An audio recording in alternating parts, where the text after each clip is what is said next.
আসসালামু আলাইকুম। আমরা গতদিন সংখ্যাগত ধর্মে 4টি সংখ্যাগত ধর্ম পড়েছিলাম।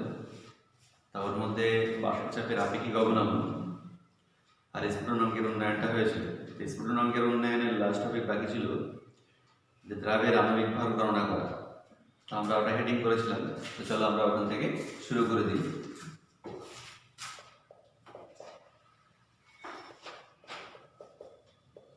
স্ফুটনাঙ্কের উন্নয়ন থেকে দ্রাবের আণবিক ভর এমবি গণনা করা।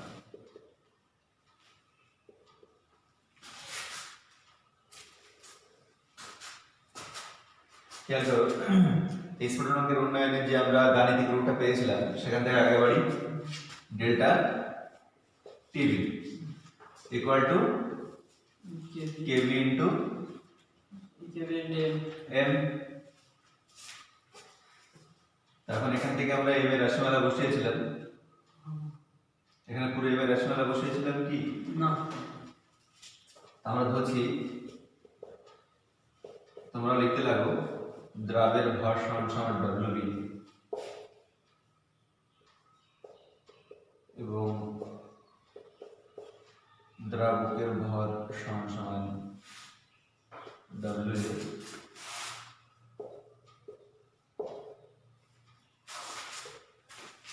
দ্রাবের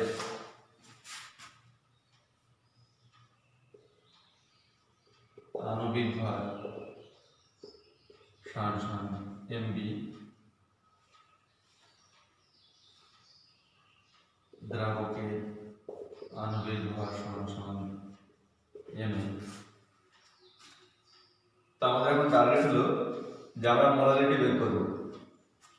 মোলারিটির সংখ্যায় আমরা মোলারিটির সংখ্যাটা যেটা দিয়েছিলাম সেখানে দেখো দ্রাবক রেখেছিলাম 1000 গ্রাম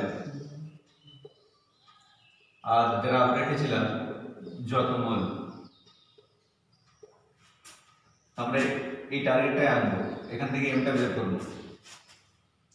আমরা ধরে নিয়েছি যে ডাব্লিউ এ গ্রাম দ্রাবকে দ্রাবের ডাব্লিউবি গ্রাম আছে। অতএব ডাব্লিউ এ গ্রাম দ্রাবকে দ্রাব আছে ডাব্লিউবি এত গ্রাম, কিন্তু আমাদের চাই মোল। তো আমরা জানি যে গ্রামকে যদি ওরা আণবিক ভর দিয়ে ভাগ করে দাও তো মোল পাওয়া যায়। তো ডাব্লিউবি কে আমি এমবি দিয়ে ভাগ করে দিচ্ছি। তাহলে আমরা এখানে গ্রাম না লিখে একেবারে এমবি দিয়ে ভাগ করা মানে মোল লিখতে পারি। তাহলে এক লাইন কমে গেল। আর আমাদের টার্গেট হচ্ছে দ্রাবকটাকে 1000 গ্রাম করা। কখন দ্রাবের যে মোলটা থাকবে সেটাই হচ্ছে এম।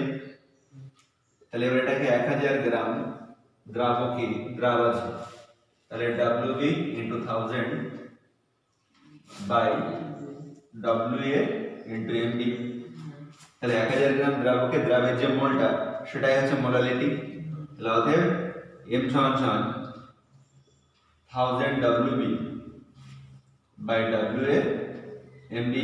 এবার এটা এম এর জায়গায় বসিয়ে দেবো। এই যে 1 নম্বর সমীকরণ, এটাকে যদি 1 নম্বর সমীকরণ বলো তো এম এর মানে 1 নম্বর সমীকরণে বসিয়ে পাই ডেল্টা টিবি সমান KB into 1000 WB by WA MB. তাহলে এখান থেকে দেখো আমরা এমবিটা পেয়ে যাচ্ছি। তাহলে এমবি সমান KB into 1000 into WB by WA into delta TB. তাহলে এইভাবে আমরা দ্রাবের আণবিক ভর নির্ণয় করি। কপি করে নাও।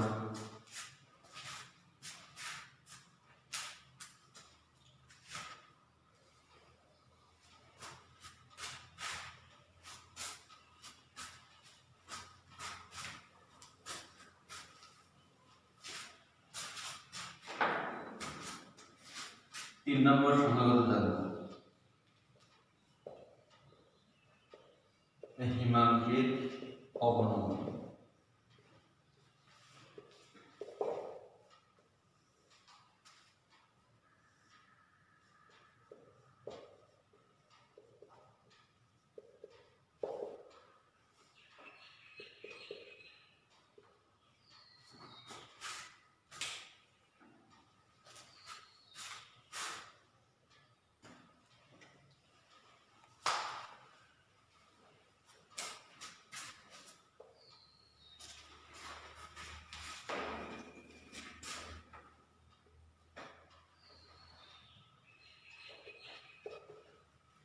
লিকুইড সলিড স্টেটে যাচ্ছে।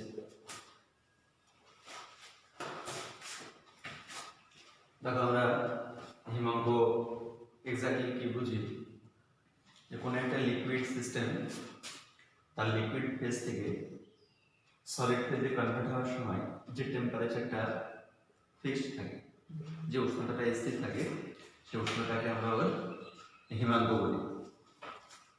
হিমাঙ্কের সময় এই যে তরলের উপরে চাপ পড়ে, প্রেসার সলিডের উপরে যে চাপটা পড়ে সেটা ইকুয়াল হয়, সেটা কি হবে, সমান হবে। তাহলে কোনো তরল একটা পাত্রের মধ্যে আছে, এবার তুমি তার উপরে যে চাপটা আছে তুমি কঠিনের উপরে সেই চাপের যদি সমান করে দাও, কঠিনের উপরে যে চাপটা হবে সেই চাপটা যদি তরলের উপর সমান করে দাও, তাহলে ওর সঙ্গে সঙ্গে ফেজটা লিকুইড থেকে সলিডে চলে যাবে। তো ওইটা একটা নির্দিষ্ট উষ্ণতায় ঘটে, অর্থাৎ সলিডের উপরে চাপ আর লিকুইডের উপরে চাপটা সমান হয় না, কম বেশি হয়। লিকুইডের উপরে চাপটা বেশি হয়, সলিডের উপরে চাপটা কম হয়, কিন্তু দুটো সমান হবে যে নির্দিষ্ট উষ্ণতায়, সেই নির্দিষ্ট উষ্ণতাটা আমরা কি বলি, হিমাঙ্ক। ছোটবেলায় আমরা সংখ্যাটা এরকমভাবে পড়েছিলাম যে স্থির চাপে যে নির্দিষ্ট উষ্ণতায় কোনো তরল জমে কঠিনে পরিণত হয় এবং কঠিনে পরিণত হওয়া না পর্যন্ত ওই উষ্ণতাটা স্থির থাকে, সেই নির্দিষ্ট উষ্ণতাটাকে কি বলা হয়, হিমাঙ্ক। এটা যদি পিওর লিকুইড হয়, পিওর জল হয়, পিওর দ্রাবক হয়, তাহলে আমরা এটা এর হিমাঙ্কটাকে টিএফ নট বলি। আর এটা যদি সলিউশন হয়, লিকুইডটা সলিউশন হয়, তাহলে আমরা বলি হিমাঙ্কটাকে কি বলি, টিএফ বলি। গুড। তাহলে হিমাঙ্কের সংজ্ঞাটা আমাদের ছোটবেলায় যেটা জানা ছিল, স্থির চাপে নির্দিষ্ট করে কোনো তরল যে নির্দিষ্ট উষ্ণতায় পুরো জমে কঠিনে পরিণত না হওয়া পর্যন্ত স্থির থাকে, সেই নির্দিষ্ট উষ্ণতাটাকে আমরা হিমাঙ্ক বলি। এখন দেখো তাহলে হিমাঙ্ক আমরা দু রকম পাচ্ছি এখানে, একটা হলো টিএফ নট আর একটা হচ্ছে টিএফ। এটা কার জন্য, বিশুদ্ধ দ্রাবকের জন্য, আর এটা দ্রবণের জন্য। তো এগুলো আমরা আগে পড়েছি, এটা বিশুদ্ধ দ্রাবক আর এটা দ্রবণ। এর মধ্যে বড় ছোট কোনটা আমাদের জানা আছে কি, এর মধ্যে বড় ছোট প্রথম ক্লাসে আমরা জেনেছিলাম, এইটা বড় না এটা বড়, আর টিএফ নটটা বড়। তো কেন সেটাও আমরা জানবো। তাহলে হিমাঙ্ক কাকে বলে এটা ক্লিয়ার করো আমাদের। এবার আমরা যদি বিশুদ্ধ দ্রাবক থাকে আর দ্রবণ থাকে, তাহলে জল যদি হয় কত ডিগ্রি সেলসিয়াস উষ্ণতায় জমে, 0 ডিগ্রি সেলসিয়াস উষ্ণতায়। আর দ্রবণ হলে বললাম যে দ্রবণের হিমাঙ্ক কম, তাহলে আরো নেগেটিভে জমবে, মাইনাসে জমবে না প্লাসে জমবে, মাইনাসে। তাহলে এবার দ্রবণের ক্ষেত্রে আমরা নেগেটিভে ওর হিমাঙ্কটা পাবো। কেন, তার কারণ আমরা জানছি। তাহলে হিমাঙ্ক কমে যাবে না বেড়ে যাবে, কমে যাবে। তাহলে যে পরিমাণ কমলো তাকে হিমাঙ্কের অবনমন বলে। তাহলে এবার হিমাঙ্কের অবনমন,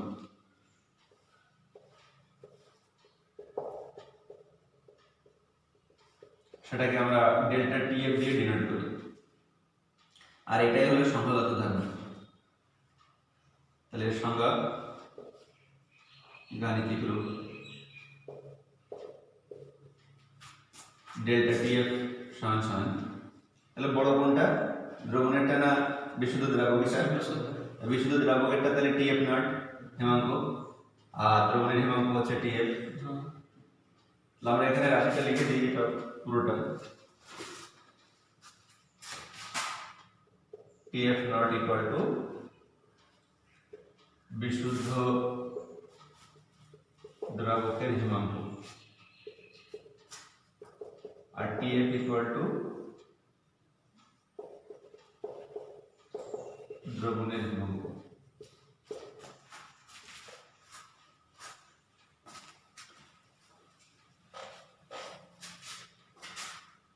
খেয়াল করো যে স্ফুটন অঙ্ক পড়ে ফেলেছে, তার হিমাঙ্কটা কোনো অসুবিধা নেই, একদম সেম, শুধু টার্মগুলো আলাদা। তাহলে হিমাঙ্কের অবনমন কাকে বলে, বিশুদ্ধ দ্রাবকের হিমাঙ্ক ও দ্রবণের হিমাঙ্কের পার্থক্য বলা হয় হিমাঙ্কের অবনমন। তাহলে এই হিমাঙ্কটা সংখ্যাগত ধর্ম না, এটা দ্রব্যের সংখ্যার উপর নির্ভর করে না, নির্ভর করে কোনটা? হিমাঙ্কের অবনমন। তাহলে হিমাঙ্কের অবনমনটা হচ্ছে কলিগেটিভ প্রপার্টি, দ্রব্যের সংখ্যার উপর নির্ভর করে। তো এখন দেখো এই হিমাঙ্কের অবনমন কেন হয় সেটা আমরা এখন বিস্তারিত জানব। তো এই স্ফুটনাঙ্কের উন্নয়ন জেনেছিলাম কয় রকম ভাবে?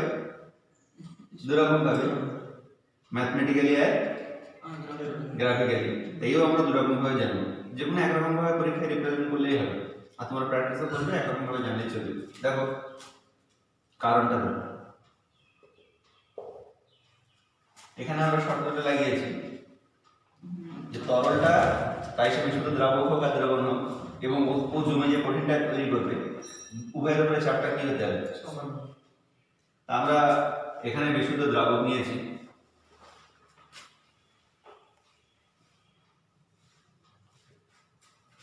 আর এখানে দ্রবণ নিয়েছি, এটা সলিউশন,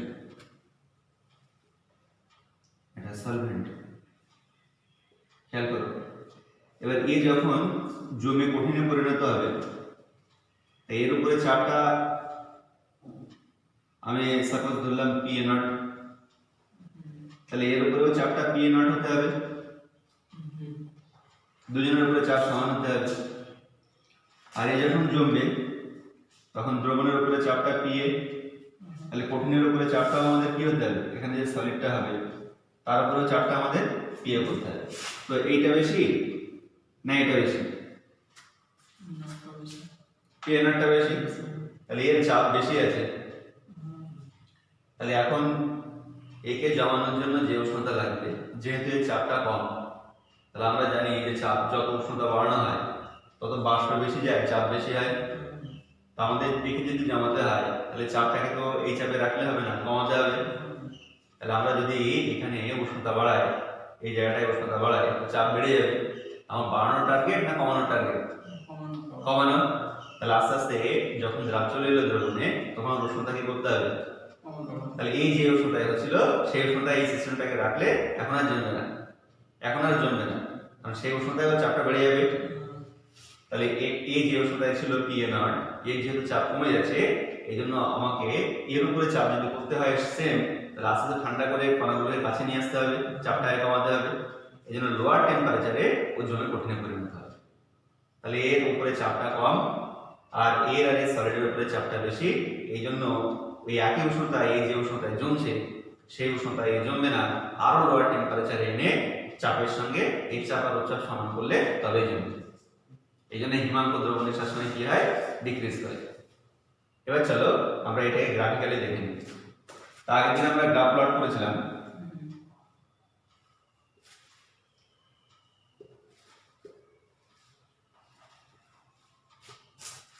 এইদিকে কি প্লট করেছিলাম?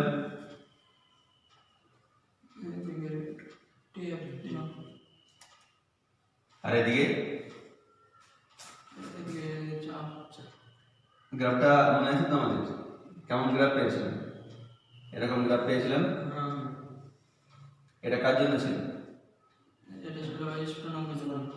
তাহলে এইদিকে আমরা প্রেসার প্লট করেছিলাম, বাষ্প চাপ, আর এদিকে টেম্পারেচার প্লট করেছিলাম। তাহলে এটা ছিল কার জন্য? দ্রাবকের জন্য। আর এটা ছিল কার জন্য? দ্রবণের জন্য। তা দুটোই এখন লিকুইড ফর্মে আছে, দুটোই লিকুইড ফর্মে আছে। এবার ধরো এই পার্টিকুলার পয়েন্টটা হচ্ছে সেই হিমাঙ্ক, এই যে এটা হচ্ছে সেই হিমাঙ্ক TF0, বিশুদ্ধ দ্রাবকের হিমাঙ্ক TF0। তাহলে এর করেসপন্ডিং ও জমতে শুরু করবে। তো জমা সলিডের গ্রাফটা এরকম। তাহলে এটা হচ্ছে দ্রাবক, সলিড ফর্মে আছে, এটা সলিড ফর্ম, এটা লিকুইড ফর্ম ছিল, এটা লিকুইড ফর্ম। আর এটা হচ্ছে শেকন, ওদের সাম্য অবস্থা, যেখানে লিকুইড আর সলিড উভয় একই অবস্থায় আছে, দুজনের উপরে চাপ সমান, দুজনের উপরে চাপ সমান এই পার্টিকুলার প্রেসারে। এটা হচ্ছে PA0। এবার এখন তুমি যদি ওই একই চাপে এটাকে দ্রবণটাকে তুমি জমাতে চাও, তাহলে আমরা দেখেছিলাম যে চাপ একই রেখে যদি জমাতে চাও তাহলে স্ফুটনাঙ্ক বেড়ে যায়, কারণ বাষ্প চাপ তখন বাড়াতে হবে, ফুটবে তখন।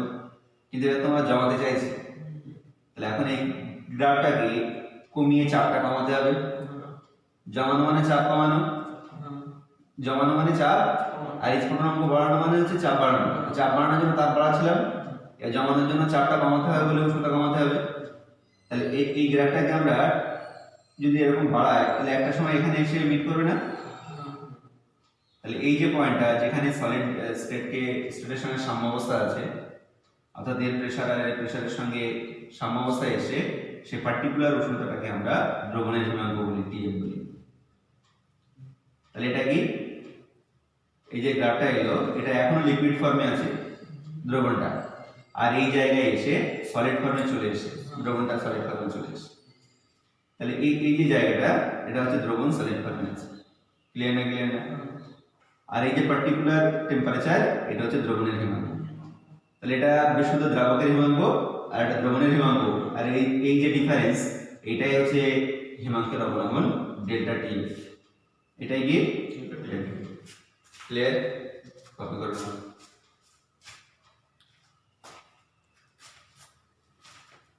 স্ফুটনাঙ্কের উন্নয়নের মতনই একদমই কোনো পার্থক্য নেই। ও যা যা পড়েছিলাম এরকম পড়বো।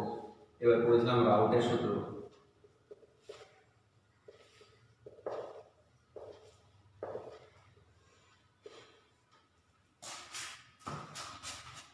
ওখানে দুটো সূত্র ছিল, এখানেও দুটো সূত্র আছে।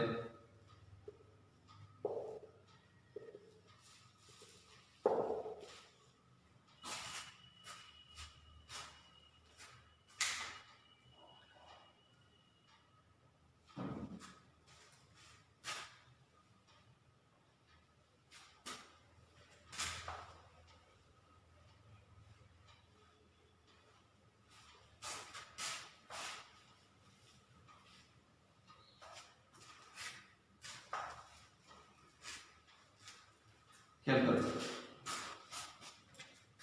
আমরা প্রথম সূত্রে পেয়েছিলাম গাণিতিক রূপটা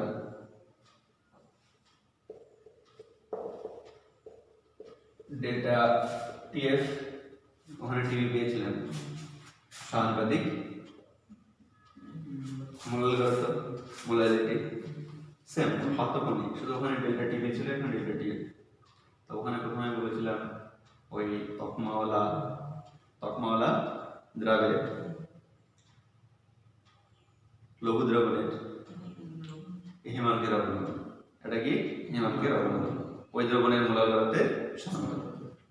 একবার হয়ে যাক, কোন কঠিন অনন্তবাহী তড়িৎ অবিশ্লেষ্য ও অসংযোজিত দ্রাবের লঘু দ্রবণের হিমাঙ্কের অবলম্বন ওই দ্রবণের মোলাল ঘনত্বের সমানুপাতিক, একদম সেম।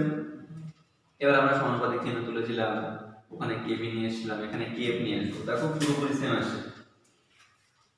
বা ডেল্টা টিএফ সমান সমান কেএফ ইনটু এম।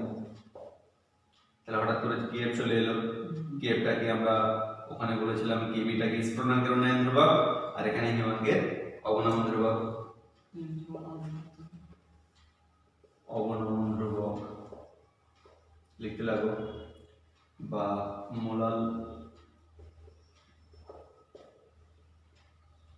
অবনমন ধ্রুবক বা ক্রায়োস্কোপিক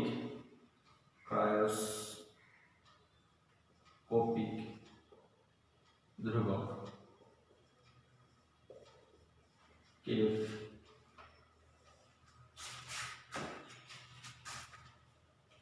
এখন আমরা ওখানে সংজ্ঞা পড়েছিলাম,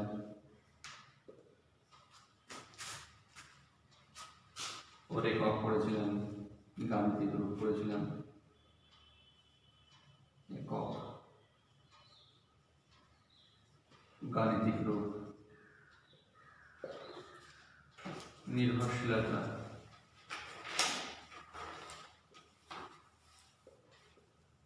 আগে যা যা পড়েছিলাম এটাও তো নির্ভরশীলতা। খেয়াল করো,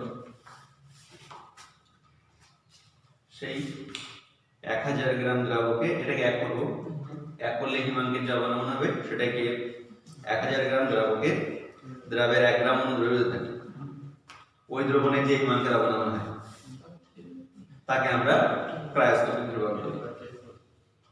এবার এটাকে তুমি অত না করে সিম্পলিফাই করে বলতে পারো যে কোনো দ্রবণের মোলার গাঢ়ত্ব একক হলে ওই দ্রবণের যে হিমাঙ্কের অবনমন হবে তাকে Kf বলে, মানে এক হলে। এটা ভালোভাবে বলতে গেলে 1000 গ্রাম দ্রাবকে দ্রাবের 1 গ্রাম দ্রবীভূত থাকলে যে দ্রবণটা পাবো আমরা সেই দ্রবণের যে হিমাঙ্কের অবনমন হবে তাকে Kf বলা হয়। ক্লিয়ার? নেক্সট এবার আমরা আবার একক পড়েছিলাম, ওখানে যা একক এখানেও সেম একক, কেলভিন, কেজি, মোল ইনভার্স। এটা তুমি ডিগ্রিও করতে পারো। এবার নির্ভরশীলতা ওখানে দেখেছিলাম দুটো বিষয়ের উপর নির্ভর করে, একটা দ্রাবকের প্রকৃতি, এখানেও সেম আছে দ্রাবকের প্রকৃতি, তাহলে Kf টার মানটাও শুধুমাত্র দ্রাবকের উপরে নির্ভর করবে, দ্রাবের উপরে না। আর 2 নম্বর উষ্ণতা, উষ্ণতার উপরে কিভাবে ডিপেন্ড করে তার উপরে আমরা একটা ফর্মুলা দিয়েছিলাম, এরও সে একই, Kf সমান R Tf not square by 1000 ls। ওখানে Lv ছিল, এখানে ls। তো ls টা কি জিনিস, পাশে ls সমান লিখে রাখো, ls সমান কঠিনী ভবনের লিনতাপ, কঠিনী ভবনের লিনতাপ, কঠিনী ভবনের লিনতাপ।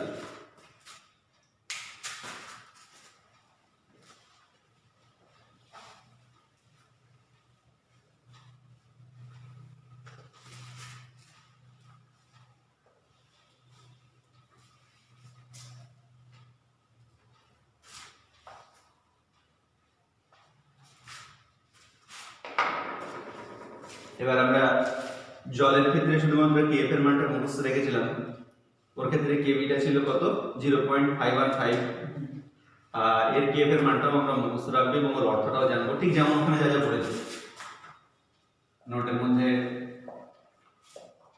জলের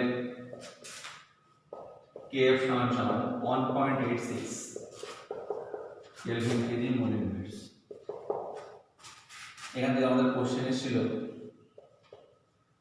জলের Kf 1.86 বলতে কি বোঝো?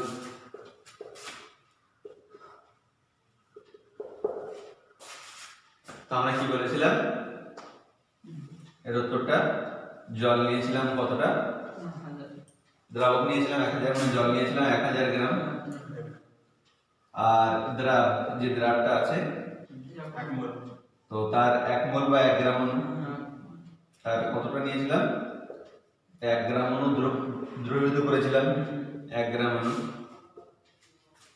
তাহলে 1000 গ্রাম জলে দ্রাবের 1 গ্রাম অনু দ্রবীভূত করে যে দ্রবণটা পেয়েছিলাম সেই দ্রবণের হিমাঙ্ক যে কমেছিল সেই মানটা কত হবে 1.86 ডিগ্রি। তাহলে হিমাঙ্কের অবনমন হবে 1.86 ডিগ্রি। একবার 1000 গ্রাম জলে, এটা বলতে বুঝি 1000 গ্রাম জলে দ্রাবের 1 গ্রাম অনু দ্রবীভূত থাকলে ওই দ্রবণের হিমাঙ্কের অবনমন হবে 1.86 ডিগ্রি। ক্লিয়ার? নেক্সট এবার আমরা দ্রাবের আণবিক ভর বের করেছিলাম ওখান থেকে, এরপরে কি করেছিলাম ভ্যালিডিটি, তারপরে আণবিক ভর বের করেছিলাম। তাহলে একই রকম ভাবে ভ্যালিডিটি, প্রযোজ্যতা, এই সূত্রটা প্রযোজ্যতা। রাউন্ডের কটা সূত্র আছে বললাম? দুটো। তো আমরা 2 নম্বর সূত্রটা পড়ার পরে তো ভ্যালিডিটি পড়েছিলাম, ওর সঙ্গে মিলিয়ে পড়ছি ওখানে যা যা করেছে। তাহলে প্রথম সূত্রের সমস্ত ইনফরমেশন ক্লিয়ার হয়ে গেল। এবার দ্বিতীয় সূত্রটা আগে রিপ্রেজেন্ট করি। দ্বিতীয় সূত্র,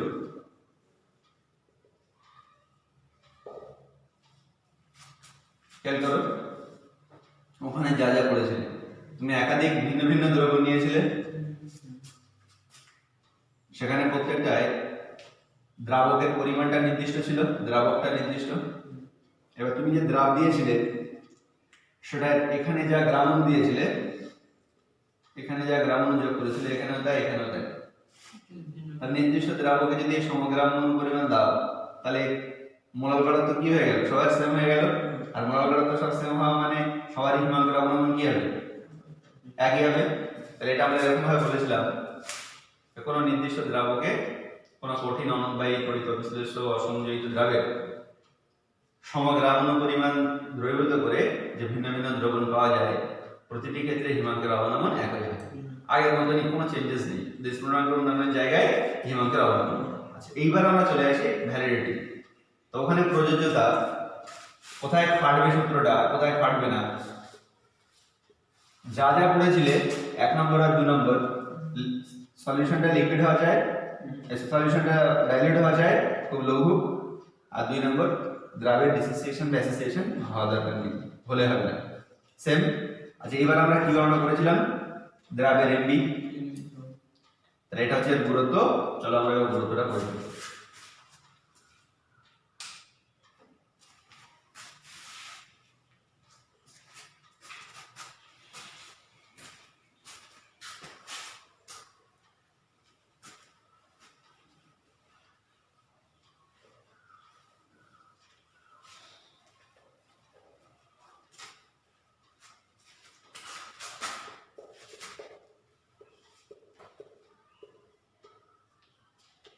হিমাঙ্কের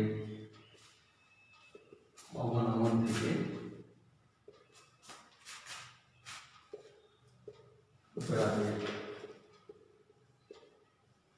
আণবিক ভর গণনা।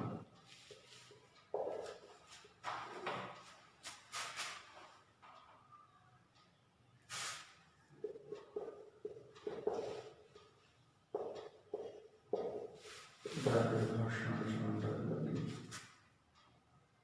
দ্রাবের আণবিক ভর সমান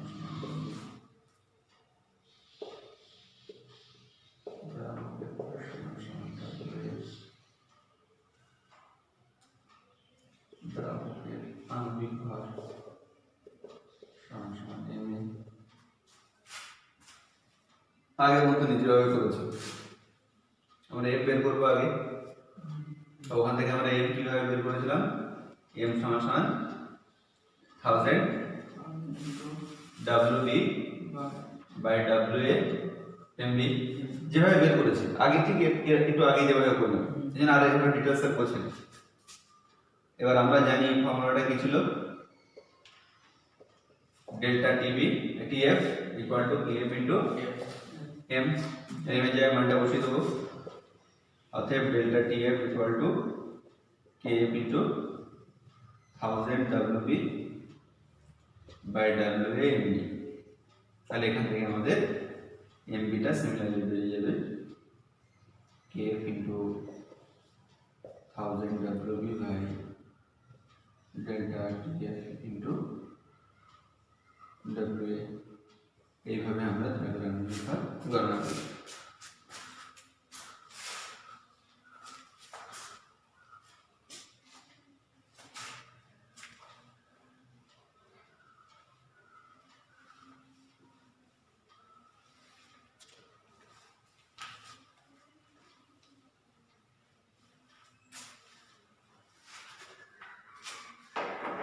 এখান থেকে আমাদের নোটের মধ্যে কিছু ইনফরমেশন একটু হালকা জানতে হবে।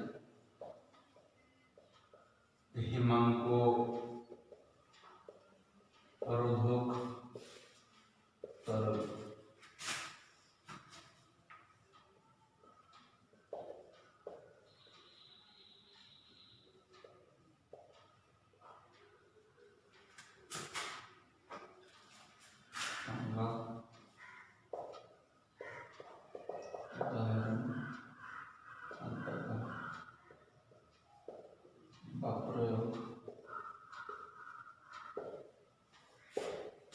খেয়াল করো,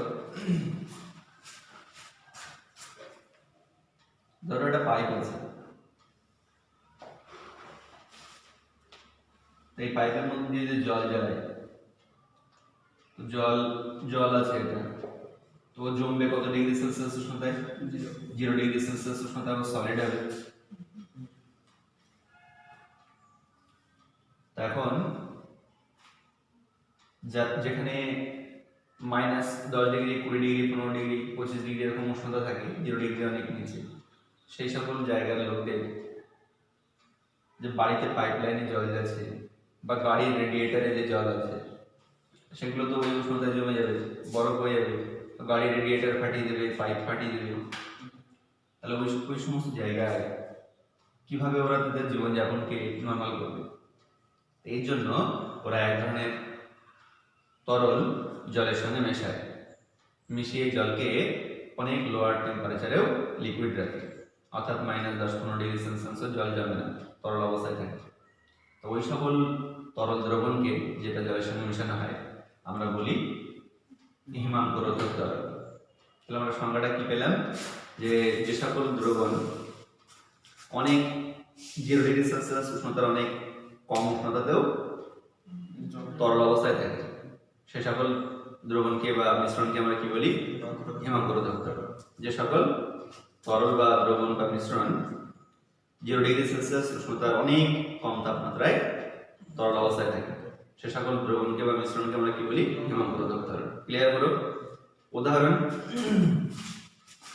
এর নাম হচ্ছে ইথিলিন গ্লাইকল। তাহলে সংজ্ঞায় আমরা কি বললাম, যে 0 ডিগ্রি সেলসিয়াস থেকে অনেক কম তাপমাত্রায় মাত্রাতেও লিকুইড অবস্থায় থাকে। তাকে নাম হচ্ছে ইথিলিন গ্লাইকল।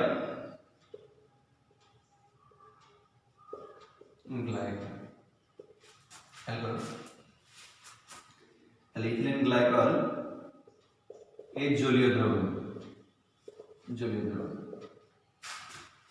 যদি ইথিলিন গ্লাইকল জলে মেশাও তাহলে এই যে দ্রবণটা হলো, দ্রবণের হিমাঙ্ক কমে যায় না বেড়ে যায়?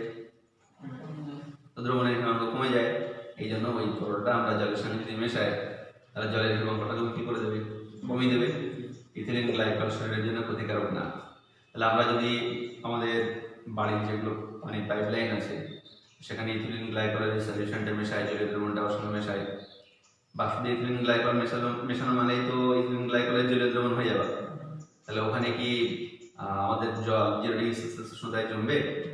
অনেক লোয়ার টেম্পারেচারে জমবে। তাহলে অনেক লোয়ার টেম্পারেচারেতেও আমরা জলকে লিকুইড অবস্থায় পাবো। তাহলে শুধু ইথিলিন গ্লাইকল উদাহরণ না, ওর জলীয় দ্রবণটা, এটা হচ্ছে একটা দ্রবণকে ইন্ডিকেট করছে। নেক্সট, তাহলে ব্যবহারিক প্রয়োগ কি বললাম, শীত প্রধান দেশে গাড়ির রেডিয়েটারে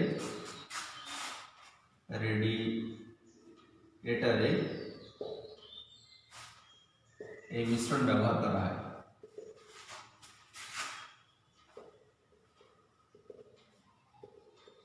তোমরা গাড়ির রেডিয়েটার জানো কি জিনিস? দেখবে অনেক সময় মাঠের ট্রাকটা চলে না, তো ওখানে ওই জল একটা খুলে একটা ছোট মতন একটা মাথার কাছে থাকে, ওখানে ছোট করে জল ঢালে। তো যে জায়গায় জলটা ঢালে ওখানে জল দিতে হয়, ঠান্ডা করতে হয় ইঞ্জিনটাকে।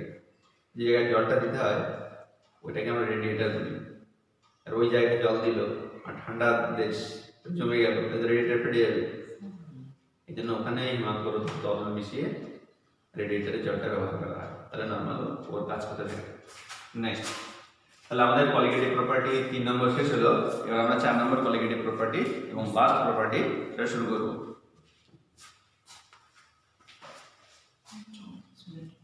তো চলো, লাস্ট প্রপার্টির নাম হচ্ছে অভিস্রবণ চাপ। বোর্ড ক্লিয়ার হয়ে গেছে সবাই? অভিস্রবণ চাপ হেডিং করো।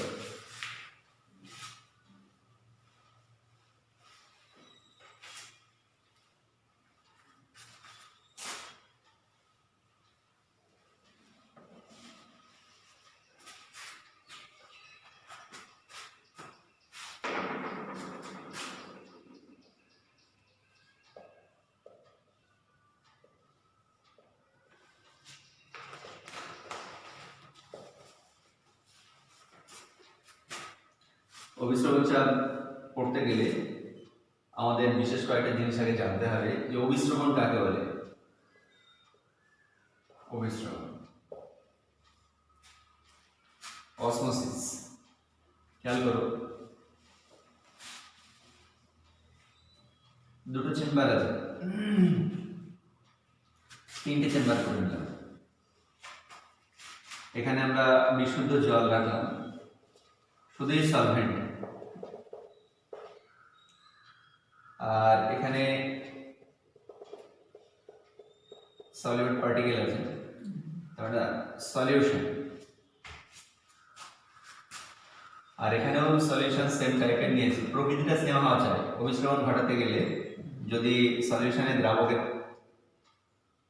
প্রকৃতিটা আলাদা হয়ে যায়, মানে একটাতে জল আছে একটাতে ইথানল দ্রাবক, তাহলে আর অভিশ্রবণ হবে না। অভিশ্রবণের জন্য শর্ত হচ্ছে যে প্রকৃতি সেম হওয়া চাই। প্রকৃতি সেম মানে হলো যে ওখানে সেম টাইপ অফ সলভেন্ট ব্যবহার করতে হবে।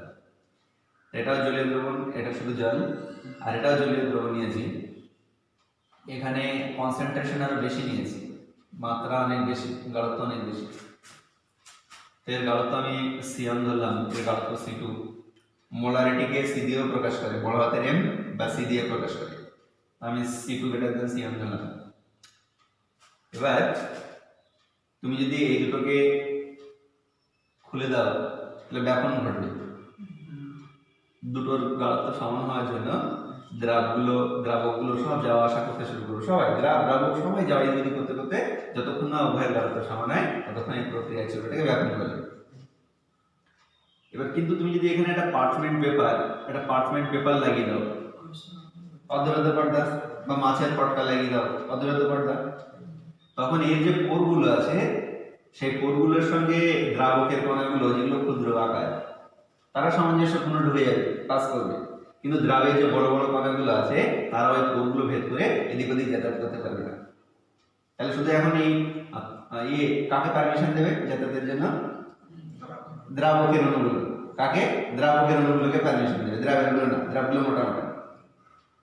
এখন তুমি যদি অর্ধবেদ পর্দায় করো, গাঢ়ত্ব সমান করার জন্য কারা চলাচল করবে? দ্রাবকরা। কোন দিক থেকে কোন দিকে যাবে? এই দুটোর মধ্যে, এটা 1 নম্বর, এটা 2 নম্বর, এটা 3 নম্বর। আমি 1 আর 2 এর মধ্যে কানেক্ট করেছি। তাই 1 থেকে দ্রাবকরা 2 যাবে না 2 থেকে 1? 1 থেকে। ভেরি গুড, এই ঠিক বলেছো তো।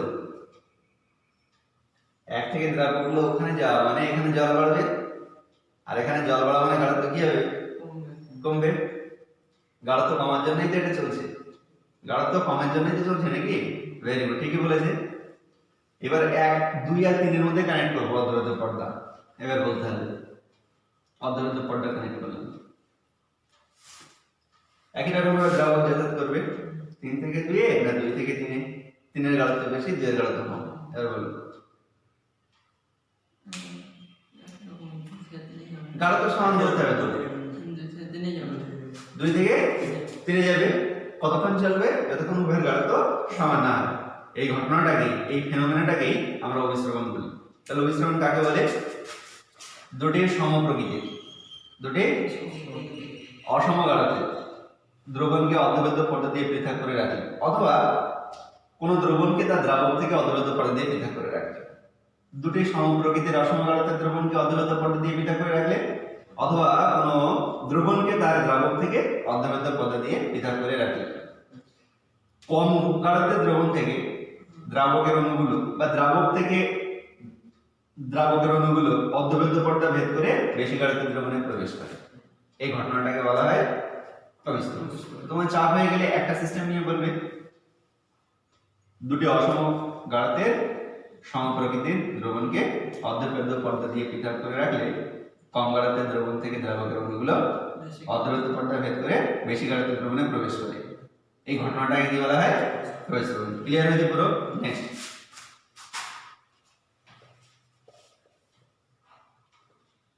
অভিস্রবণ চাপ। অভিস্রবণ চাপটা পড়ার আগে অভিস্রবণের গুরুত্ব সম্পর্কে একটু দেখি। অনেক গুরুত্ব আমাদের প্রকৃতিতে আছে অভিস্রবণের গুরুত্ব। একটা উদ্ভিদে একটা প্রাণীদেহে একটা করে গুরুত্ব জেনে রাখো। প্রাণীদেহে রক্ত থেকে কলায় এই প্রক্রিয়ায়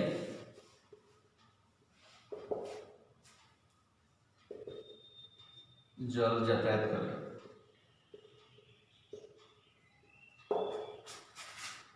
উদ্ভিদ দেহে মূলরোম দ্বারা শোষিত, মূলরোম দ্বারা জল শোষণ এই প্রক্রিয়ায় হয়।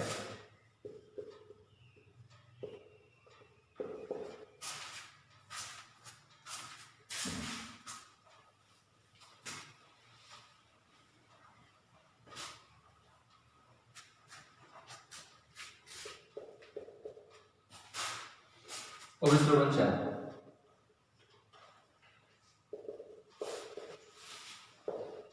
পাই দিয়ে ডিনোট করা হয়। তাহলে আমরা পরের দিন নেক্সট ক্লাসে অভিশ্রবণ চাপ থেকে শুরু করবো ইনশাআল্লাহ। শোনো, আমরা এদিকে হিমাঙ্কের অবনমন আর স্ফুটনাঙ্কের উন্নয়ন যেটা পড়লাম গত ক্লাসে, স্ফুটনাঙ্কের উন্নয়ন আর একটু আগে হিমাঙ্কের অবনমন, এই নিউমেরিক্যাল প্রবলেম বা আগে যে বাষ্পচাপের আপেক্ষিক অবনমন পড়েছি নিউমেরিক্যাল প্রবলেম, আমরা পুরো 4টা কোলিগেটিভ প্রপার্টি অধ্যায় শেষ হওয়ার পরে নতুন করে একটা ক্লাসে আমরা করবো ইনশাআল্লাহ। ঠিক আছে, এরপরের দিন আমরা অভিশ্রবণ চাপ শুরু করবো ইনশাআল্লাহ। আসসালামু আলাইকুম।